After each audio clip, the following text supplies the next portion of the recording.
तो सांग माने गोटे मोबाइल को आपण माने दीटा मोबाइल केमिति बनाई पारिबे। तो देखंतु मु गोटे मोबाइल को दीटा मोबाइल करिछि। प्रथमे मु कोन करछि आउ दीटा पासवर्ड देछि आपण मान को देखाई दउछि। ओके देखंतु एबे मु गोटे पासवर्ड देबी आउ गोटे मोबाइल खोली जिवो। आउ मु एठी एन बोल लिखि दउछि। एन लिखिला परे आउ गोटे मोबाइल खोलिबो। देखंतु आउ ए जो मोबाइल रो बैकग्राउंड आपण देखंतु एटा आपण मने रखंतु। तापरे आउ गोटे आउ पासवर्ड टा मु दउछि। ओके देखंतु पुणी थरे मु पासवर्ड टा दउछि।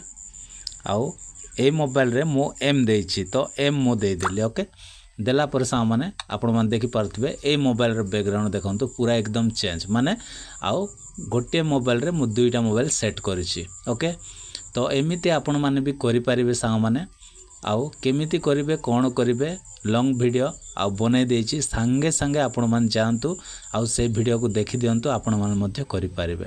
वीडियो पसंद लागिले वीडियो को लाइक करंतु चैनल को सब्सक्राइब करंतु। Bye bye take care thank you.